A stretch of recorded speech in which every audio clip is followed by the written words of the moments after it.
नमस्कार, मेरा नाम श्रद्धा है। आप सभी का आज की वीडियो में स्वागत है। आज का हमारा विषय है योगा फॉर सर्वाइकल स्पॉन्डिलाइसिस। आइए जानते हैं हम ऐसे कौन से यौगिक अभ्यास से सर्वाइकल स्पॉन्डिलाइसिस में लाभ प्राप्त कर सकते हैं। सबसे पहले हम सीखेंगे ब्रह्म मुद्रा।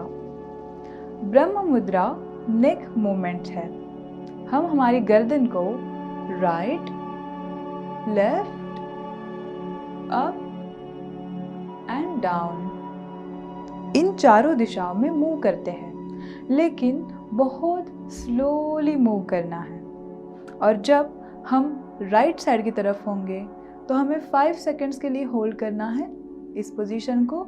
जब धीरे से हम गर्दन को लेफ्ट की तरफ लेंगे तो लेफ्ट की तरफ होल्ड करना है। इसी प्रकार ऊपर और नीचे इन चारों दिशाओं में 5 सेकंड्स के लिए हमें स्थिति को मेंटेन करना है। ब्रह्म मुद्रा का अभ्यास करने के लिए आप सिटिंग पोजीशन में या तो मैट पे बैठ सकते हैं या फिर चेयर पे बैठ सकते हैं। आपकी बैक स्ट्रेट रहनी चाहिए।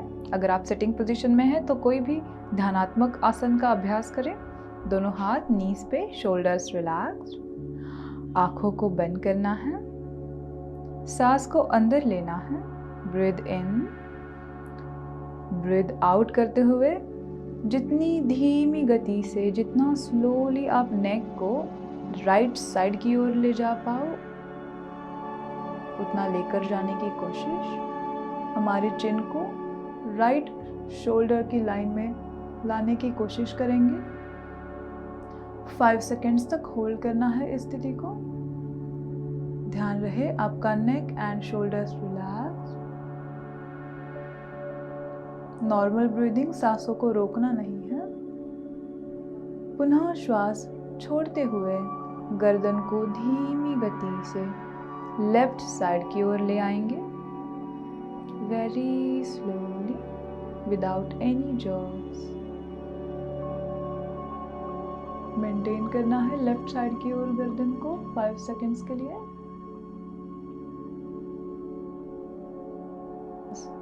बाहर छोड़ते हुए सेंटर में गर्दन लाएंगे। सांस को अंदर लेते हुए ऊपर की ओर। Normal breathing, hold for 5 seconds.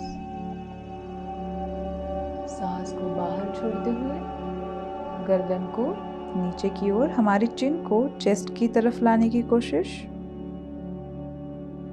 5 seconds hold करना है।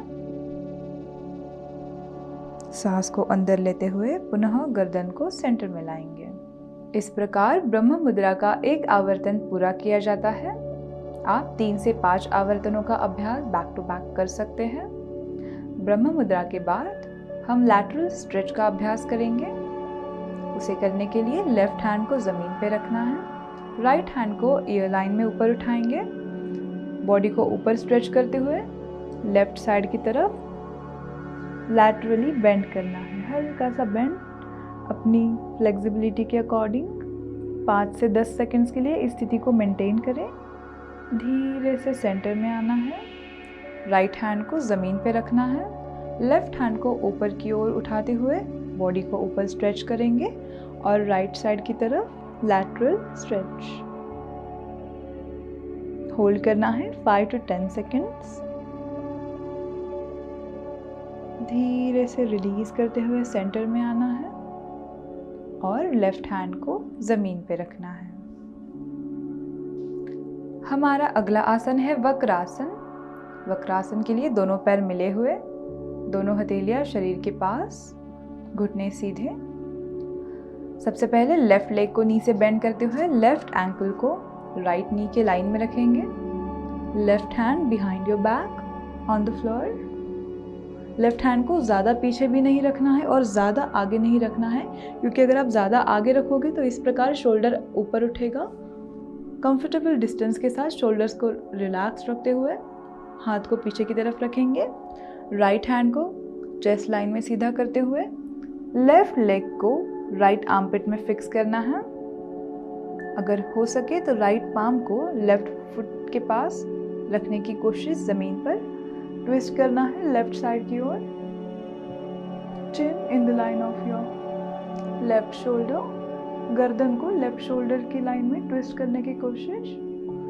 फॉरवर्ड लीन नहीं होना है, बैक स्ट्रेट रहेगी। इस आसन स्थिति को 15 से 20 सेकंड्स या अपनी क्षमता अनुसार बनाए रखें। राइट लेग नी से स्ट्रेट रहेगा।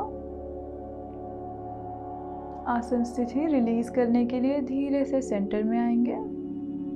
गर्दन को सामने की ओर लाते हुए दोनों हाथ रिलीज करके शरीर के बगल में लेफ्ट लेग को स्ट्रेट करना है।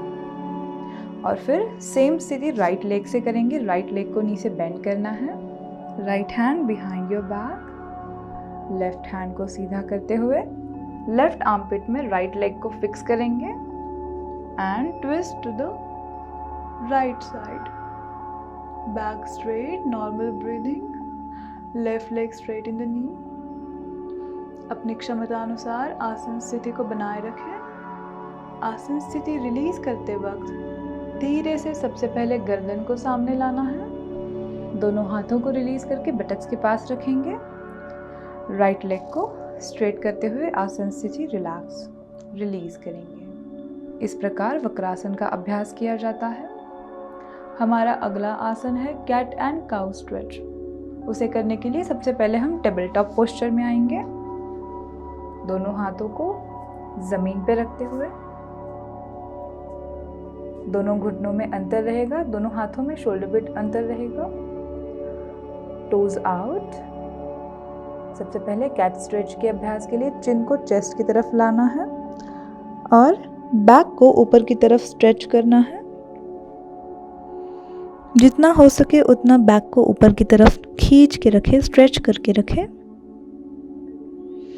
धीरे से सांस को अंदर लेते हुए गर्दन को पीछे की ओर ड्रॉप करेंगे और backward arch. Again cat stretch.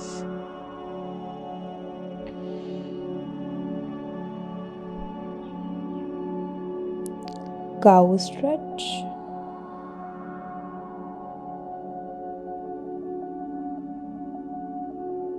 इस प्रकार 4 से 5 बार इन स्ट्रेचेस का अभ्यास करें। स्लोली, विदाउट एनी जर्क्स, किसी भी तरह की जल्दबाजी नहीं करनी है। बड़े ही आराम से cat stretch, cat to cow stretch. इस प्रकार इन स्ट्रेचेस कंप्लीट करने के बाद फिर से टेबल टॉप पोस्चर में आके वज्रासन की स्थिति में विश्राम करेंगे।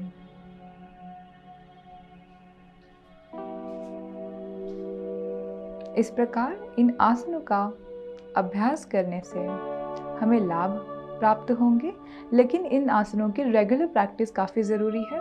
नियमित अभ्यास। आपको हमारी वीडियो कैसी लगी? और अगर आप अलग अलग टॉपिक्स पे योग के रिलेटेड वीडियोस जानना चाहते हैं तो हमें कमेंट सेक्शन में ज़रूर बताएं। धन्यवाद।